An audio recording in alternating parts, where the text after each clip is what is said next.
إما أن العبد يصدق مع الله ويعلم أنه يعامل ملك الملوك وأنه يعامل من يسمع ويراه فيري الله من نفسه الصدق.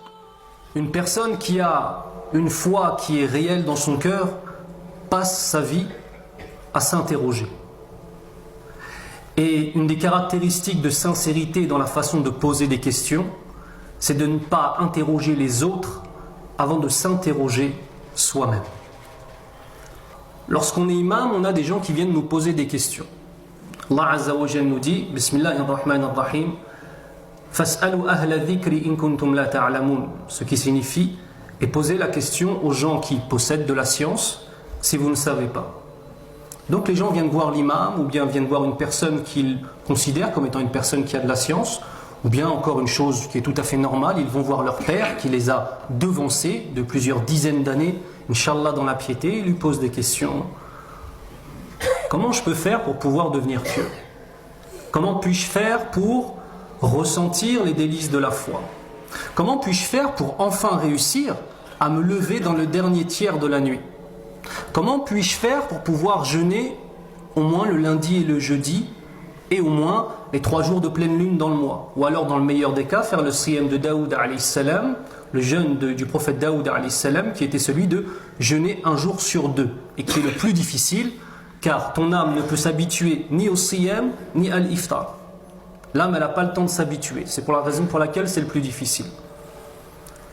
Les gens viennent et posent ces questions et parfois une lumière de vérité se fait dans l'esprit. Et parfois lorsque des frères viennent me poser la question, je suis étonné d'une chose. C'est qu'en fait ils n'ont pas compris que tout ce qu'ils demandent à obtenir et les conseils qu'ils demandent à obtenir pour pouvoir obtenir ces choses-là justement, ce sont des fruits, ce ne sont pas des bases. La piété est un des fruits d'un dogme authentique profondément ancré dans la certitude en Allah Azza wa Jalla. Le fait de se lever la nuit pour prier est une conséquence, est un fruit de la certitude qu'Allah Azza wa Jalla nous voit et nous entend. Le fait de réussir à délaisser le haram, à faire ce qu'Allah Azza wa Jalla aime de nous, est une natija, c'est-à-dire c'est un résultat, c'est un fruit d'une autre chose qui vient avant, qu'on appelle des usul. Parmi ces usul, nous avons al-yaqin, la certitude en Allah subhanahu wa ta'ala. فَمِنَّا مَنْ يُرِيدُ الْجَنَّةَ وَلَا يُرِيدُ أَنْ يَمُوتَ فَهَذَا أَمْرٌ عَجِيبٌ. Parmi nous, il y a des hommes et des femmes qui désirent obtenir le paradis mais ils ne veulent pas mourir. C'est une chose qui est impossible, mes frères.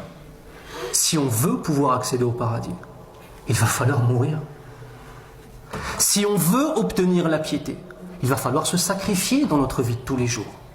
Si on veut obtenir d'Allah subhanahu wa ta'ala une ni'ma, un fadl, un bienfait, d'avoir un cœur qui soit vivant et de réussir à se lever la nuit, de réussir à faire des sadaqas jariya qui soient sincères avec Allah subhanahu wa ta'ala, de réussir à obtenir une famille, une femme pieuse, des enfants pieux, un cœur pur, il va falloir faire des sacrifices. Et ces sacrifices doivent être basés sur un certain nombre de bases. Et parmi ces bases, nous avons la certitude en Allah subhanahu wa ta'ala.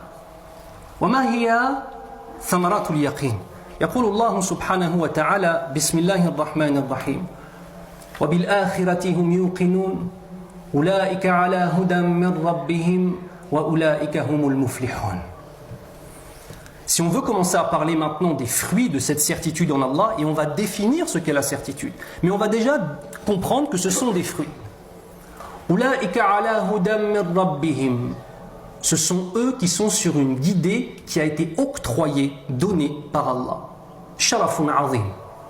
Allah Azza wa Jal te prend, me prend, nous prend, Inch'Allah, wa nas'alallah subhanahu wa ta'ala an yahdiyana ala sirat al-mustaqim.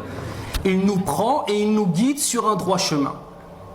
Ça déjà, c'est une première conséquence de la certitude. Ulaika ala hudan min rabbihim wa ulaika humul muflihun.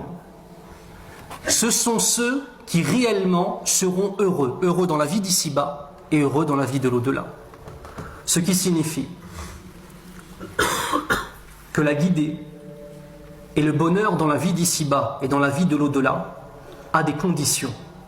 Parmi les conditions, la certitude en Allah subhanahu wa ta'ala. Et cette certitude doit être basée sur un i'tiqad salim, sur un dogme authentique. Et le dogme authentique, c'est de connaître Allah tel qu'il est et de l'adorer tel que le prophète Mohammed sallallahu alayhi wa sallam l'a adoré dans toutes les dimensions de sa vie et pas simplement dans sa prière et dans son siyam. Adorer Allah dans notre façon de voir le monde, adorer Allah dans notre façon de parler, adorer Allah dans notre façon de travailler, adorer Allah subhanahu wa ta'ala dans notre façon de marcher, de saluer, de se comporter avec les autres. Parce que le tout est basé sur une relation avec Allah subhanahu wa ta'ala. Al-amru thani, al-yaqin shart li qabouli du'a. Deuxième élément, la certitude en Allah est une condition pour pouvoir obtenir l'acceptation de nos invocations. Alladhi la yatayaqqanu billahi azza wa jal fa du'a'uhu la tuqbal. Celui qui n'a pas une véritable certitude en Allah, eh bien ses invocations ne peuvent pas être acceptées. ففي حديث عبد الله بن عمرو بن العاص قال رسول الله صلى الله عليه وسلم فإذا سألتم الله فاسألوه وأنتم موقنون بالإجابة فإن الله لا يستجيب لعبد دعاء من ظهر قلب غافل. Ce qui signifie, lorsque vous allez faire une dua, une invocation, lorsque vous allez demander à Allah Azza wa Jal quelque chose, demandez-le en ayant la certitude qu'Allah va accepter. La suite du hadith nous dit, car certes Allah Azza wa Jal ne donnera pas de réponse positive à une invocation faite par un adorateur qui porte un cœur qui est oublieux de la réalité de son Seigneur. Qu'est-ce que cela signifie, ce hadith? Lorsque l'on fait une invocation, c'est une invocation qui est portée par la connaissance d'Allah. On sait qu'Allah Azza wa Jal huwa al-Hakim. On sait qu'Allah Azza wa Jal est celui dont la sagesse est absolue. Huwa al-Alim. Sa science est absolue. Huwa al-Rahman al-Rahim.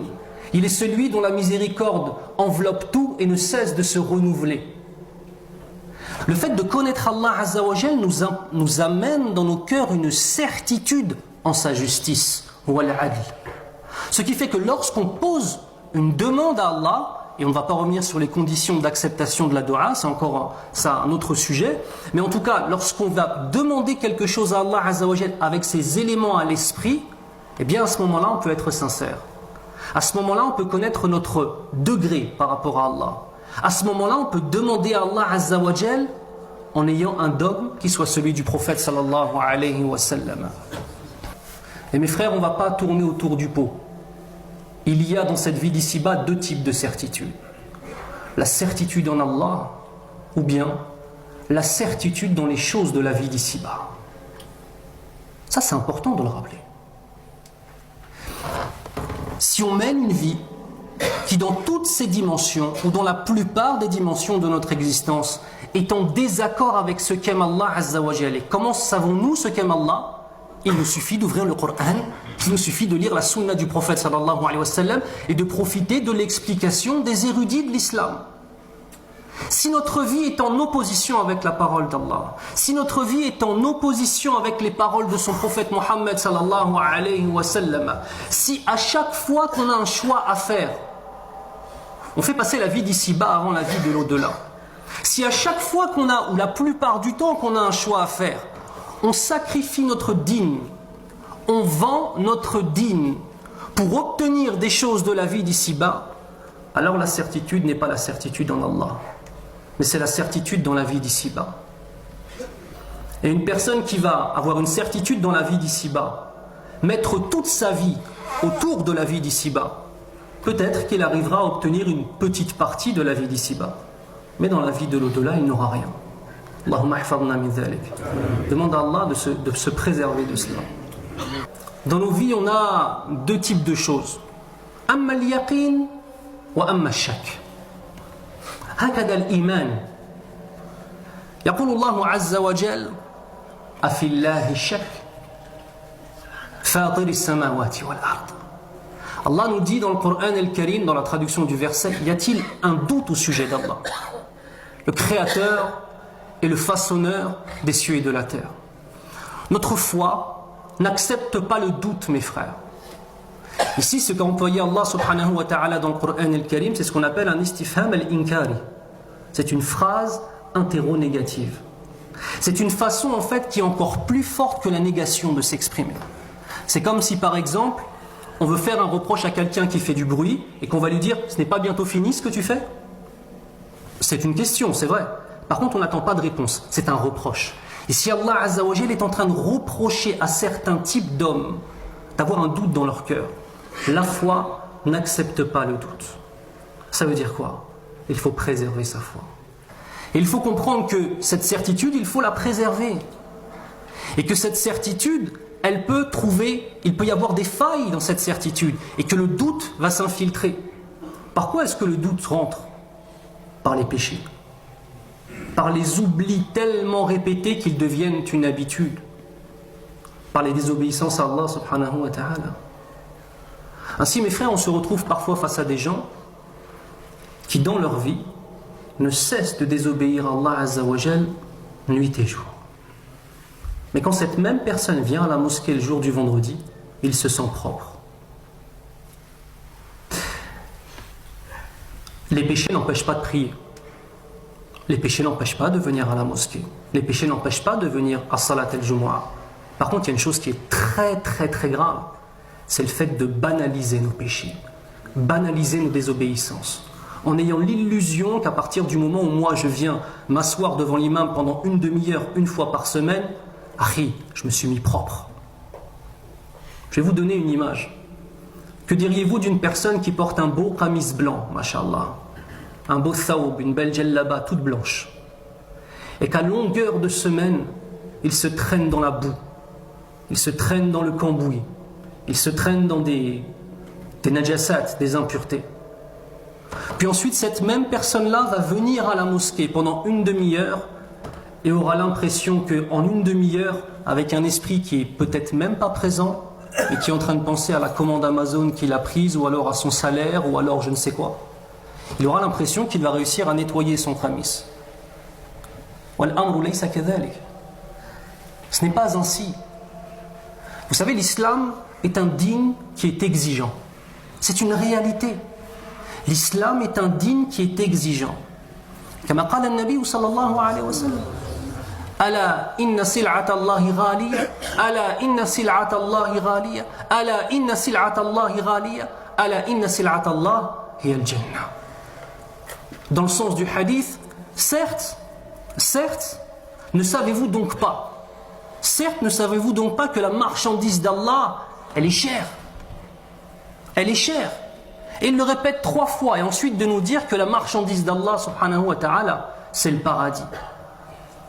Comment voulons-nous obtenir le paradis en menant une vie qui est aux antipodes des gens du paradis?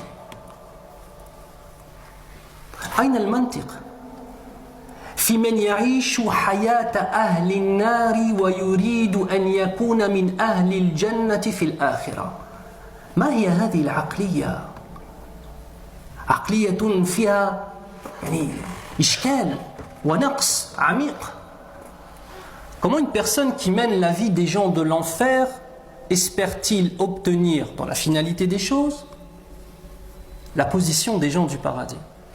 Mais vous me direz, lana ahadith تدل على رحمة رب العالمين لمن عاصاه طول حياته وختم حياته بحسنة واحدة فأدخل الجنة بذلك. أقول لكم نعم، ولكن هذه الأحاديث هي استثناءات وليست بقواعد أصولية يا إخوان. On pourrait me dire oui, mais on a entendu des hadiths d'une personne qui a donné du lait à un chat, elle est rentrée au paradis, d'une personne qui a fait un sourire et pour ce sourire il est rentré au paradis. Je vous dis bien sûr, ce sont des hadiths qui sont authentiques. Mais comment devons-nous, nous, les regarder? Il faut les regarder comme étant des exceptions qui émanent de la miséricorde d'Allah. Mais les bases du jugement, ce n'est pas ça, mes frères. Les bases du jugement, ce n'est pas ça. Et une chose personnellement qui me fait vraiment beaucoup de mal, quand je parle avec certains musulmans et certaines musulmanes, c'est qu'on se rend compte dans leur façon de parler qu'ils n'ont aucune lecture du Coran dans leur vie. Le Coran est clair, mes frères, clair comme de l'eau de roche, sur la description de qui est Allah. La sunna du prophète sallallahu alayhi wa sallam est claire comme de l'eau de roche, sur la vie d'ici-bas et sur ce qui nous attend dans l'au-delà. نقدم الرحمن الرحيم الغفار وننسى أنه شديد العقاب. هذا الدين ناقص. Toujours en train de mettre en avant le fait qu'Allah est pardonneur et miséricordieux. Bien sûr. وإلا برحمة الله لا يدخل الجنة أحد منا. طبعا. Et bien sûr, s'il n'y avait pas la miséricorde d'Allah, personne ne pourrait rentrer au paradis. Même pas le prophète sallallahu alayhi wa sallam. Mais si maintenant on oublie qu'Allah Azza wa Jal est shadidul iqab, qu'Allah est dur en châtiment, sari'ul hisab, il a une façon de donner l'addition au jour du jugement qui est extrêmement rapide et précise, et un châtiment qui est tout aussi rapide. On ressemble à qui, mes frères? On ne ressemble plus aux musulmans. La foi a trois piliers. Et les ibadat, les adorations ont trois piliers. Al-khawf, wal-raja, wal-hub. Toute adoration doit respecter trois piliers. S'il en manque un seul, l'adoration n'est pas acceptée, n'est pas acceptable. Acceptée après Allah Azza wa Jal fait comme il veut. Mais en tout cas, dans les conditions qui nous ont été enseignées par le prophète sallallahu alayhi wa sallam, ce n'est pas acceptable. Après accepter, Allahu a'lam. La peur du châtiment d'Allah et la peur qu'Allah refuse nos adorations. C'est un pilier. Et si on n'a plus ça dans notre cœur, qu'est-ce qui va se passer? On va uniquement rester dans le deuxième pilier, qui est quoi? Ar-raja, l'espoir de la miséricorde d'Allah et du paradis. Et le troisième, l'amour sincère d'Allah. Regardez, ces trois piliers reprennent des dimensions qui sont extrêmement importantes. Lesquelles? Connaître Allah et donc l'aimer. Et quand on connaît Allah et qu'on l'aime, on se pose la question de ce qu'il y a après la mort. On espère sa miséricorde, mais on a peur de son châtiment. El-yaqin, la certitude qu'Allah Azza wa Jal voit tout, entend tout et va nous juger. بارك الله لي ولكم في القرآن الكريم ونفعني الله وإياكم بما فيه من الآية والذكر الحكيم أقول قولي هذا واستغفر الله لي ولكم وهو الغفور الرحيم أعوذ بالله من الشيطان الرجيم بسم الله الرحمن الرحيم والصلاة والسلام على أشرف الأنبياء والمرسلين نبينا محمد وعلى آله وأصحابه أجمعين أما بعد وما هو اليقين؟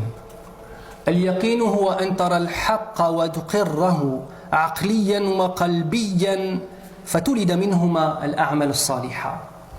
Si on veut parler maintenant de qu'est-ce que la certitude d'une façon pratique, réelle, au-delà de la théorie, eh bien c'est très simple, c'est voir la vérité. Voir la vérité. Pour voir la vérité, c'est difficile, mes frères.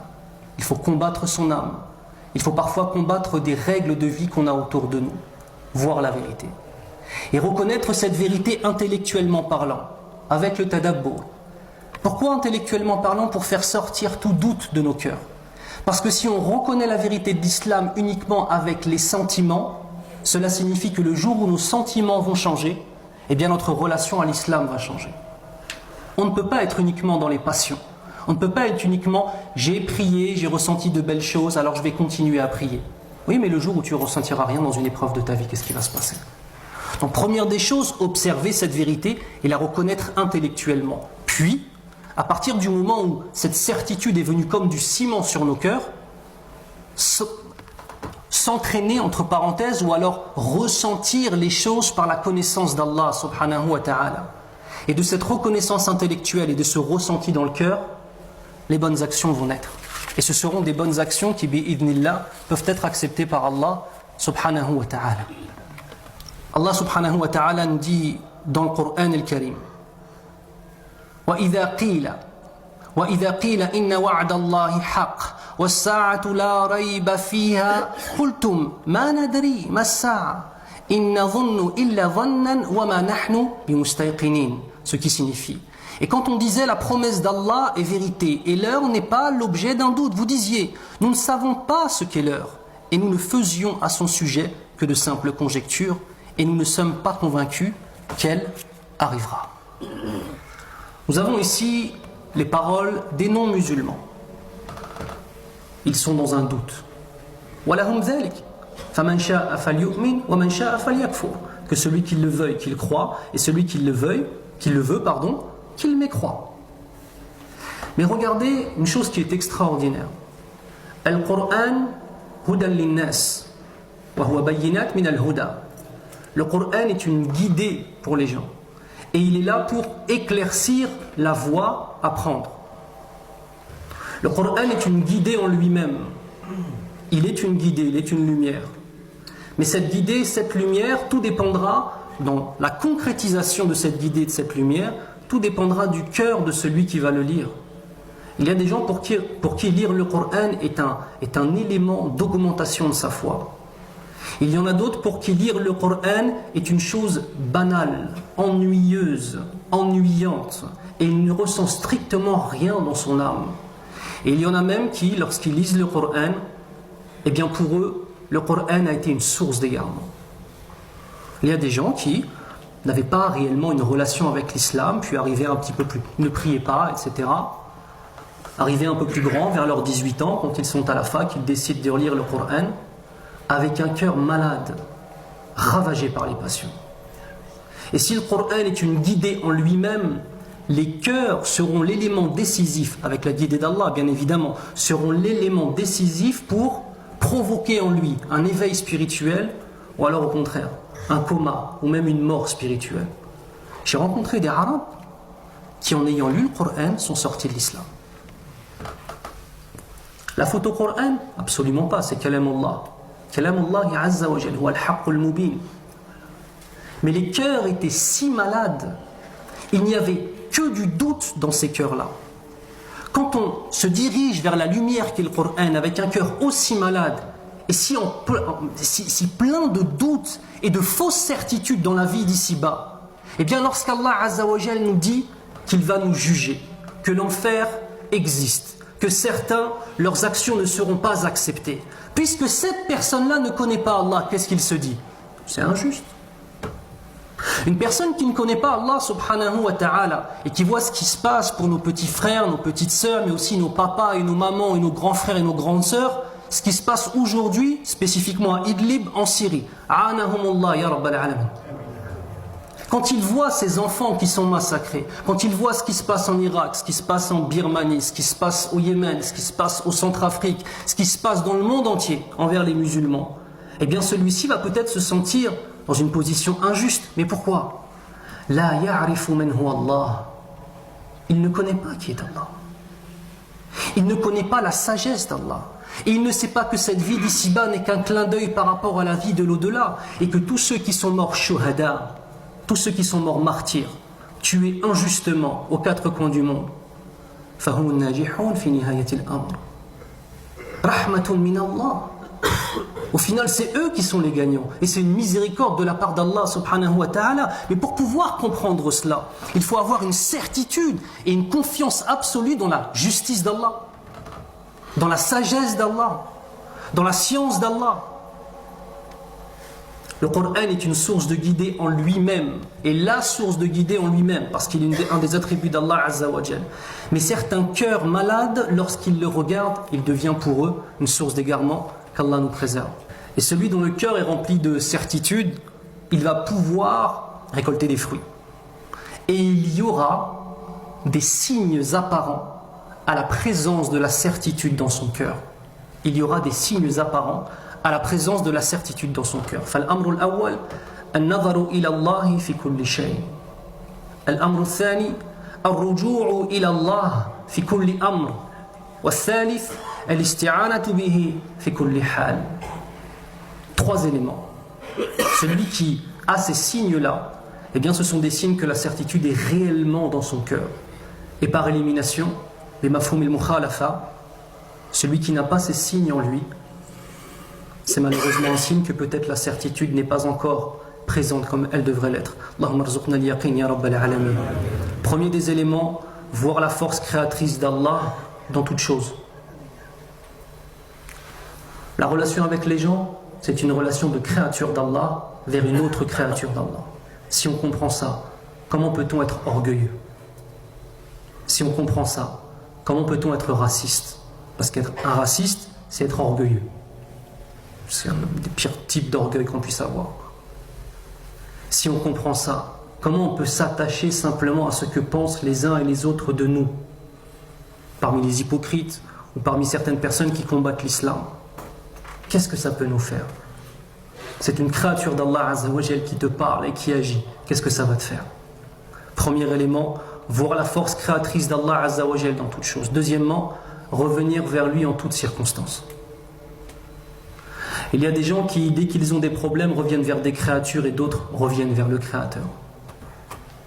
La première des choses avant de chercher l'aide chez les hommes, chez de pauvres créatures, qui sont le fuqara ou ilallah, kama huwa mathkour fil aya, qui sont des indigents envers Allah, qui ne possèdent rien. Avant d'aller questionner les créatures, questionne ton Seigneur. Revenir vers Allah dans toutes les situations de bien, les situations de ni'am, les situations dans lesquelles on se sent bien, on est apaisé, il n'y a pas de maladie dans la famille, ou alhamdulillah, tes enfants vont bien, ton épouse va bien, ton mari va bien, al-walidan, alhamdulillah, ils sont encore vivants, ton travail ça va. Tu vois les périodes comme ça dans ta vie? Que dans ces périodes-là, on n'oublie pas Allah Azza wa Jal. Mais à l'inverse, le jour où la maladie frappe, où l'épouse, qu'Allah nous préserve, s'en va, où le mari la divorce, où les enfants finissent au commissariat et que tu retrouves peut-être de la drogue dans leur chambre, Allahumma hafadna. Revenir à Allah dans ces moments-là aussi.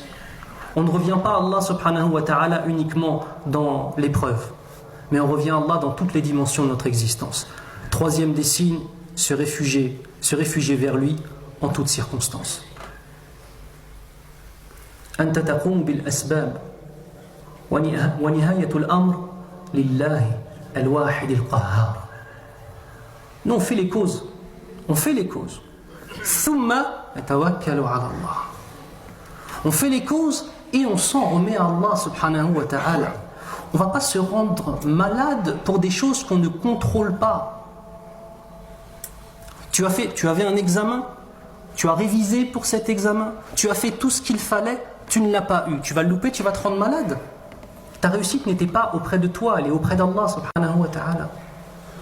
Tu as fait un mariage, tu as essayé de choisir la sœur comme il se doit, ou la sœur a essayé de choisir le mari comme il se doit. Ils ont tout fait dans les règles, tabarakallah, pas dans le haram.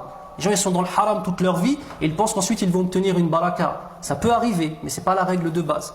Donc là on est face à des gens qui ont fait les choses bien. L'homme est un homme droit de parole, la femme est une femme droite de parole qui préserve son foyer. Des gens bien, mashallah, mais ça ne marche pas entre eux. Tawakkal ala Allah. Ça a fonctionné, alhamdulillah, ça n'a pas fonctionné, qaddarallahu ma shafa'al. Les musulmans disent ça. C'est vrai que dans le Maghreb, on va dire plus dans Darija, on entend plus mektoub. C'était écrit. Mais les alphas, je ne dis pas que mektoub c'est illicite de le dire, bien évidemment c'est une réalité. Mais les alphas qui sont utilisés auprès du prophète sallallahu alayhi wa sallam, c'est qaddarallahu wa ma sha'a fa'ala. Allah Azza wa Jalla a choisi la prédestination et ce qu'il a voulu faire, il l'a fait. C'est l'équivalent de mektoub. Et ça, c'est une personne qui revient à Allah Azza wa Jalla dans toutes les situations. On sait qu'Allah nous aime, on sait qu'Allah veut notre bien, on sait qu'il est là pour nous. On fait les choses, on essaie de faire les choses, comme on dit, propres. On va reprendre l'image du qamis. On essaie d'aller vers Allah Azza wa Jalla avec un qamis qui reste blanc. On essaye petit à petit de nettoyer les taches des péchés. On essaie petit à petit de s'éloigner des gens qui ont les mains pleines de cambouis. Parce que celui-là, Akhil Karim, si tu le fréquentes, qu'il a les mains pleines de cambouis, t'as beau avoir un qamis tout blanc, il va te salir. On essaie d'éviter les endroits qui sont sales et pleins de cambouis. Parce que si tu vas t'asseoir là-bas, tu auras beau avoir nettoyé ton qamis, Akhil Karim, il va redevenir tout noir. Al-amru sa'ab. Na'am taba'an. Wad-dukhulu fil jannati kadhalika sa'ab.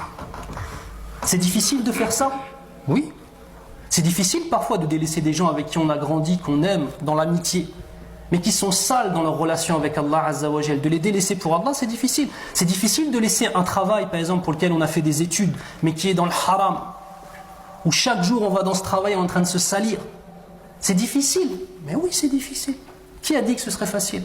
يقول الله عز وجل أحسب الناس أن يتركوا أن يقولوا آمنا وهم لا يفتنون. Ce qui signifie, les gens pensent-ils réellement qu'Allah Azza wa Jal va les laisser déclarer nous sommes des croyants sans subir d'épreuves?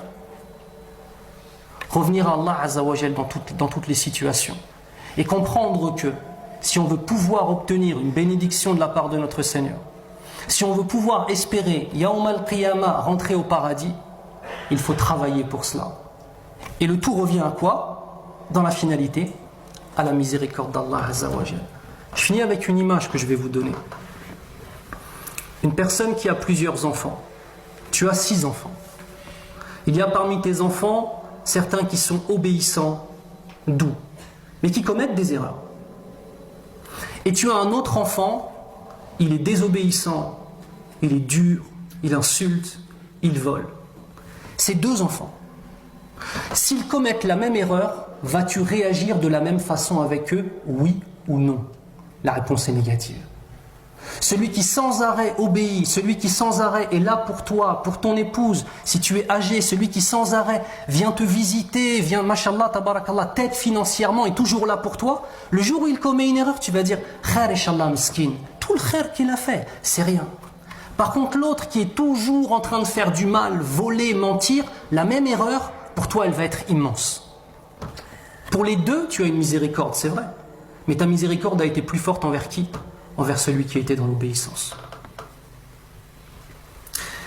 إن الله وملائكته يصلون على النبي يا أيها الذين آمنوا صلوا عليه وسلموا تسليما وقال النبي صلى الله عليه وسلم من صلى علي الصلاة صلى الله عليه بها 10 اللهم صل على محمد وعلى آل محمد كما صليت على إبراهيم وعلى آل إبراهيم وبارك على محمد وعلى آل محمد كما باركت على إبراهيم وعلى آل إبراهيم في العالمين إنك حميد مجيد اللهم أعز الإسلام والمسلمين وأذل الشرك والمشركين اللهم ارزقنا اليقين في قلوبنا وفي أعمالنا يا رب العالمين.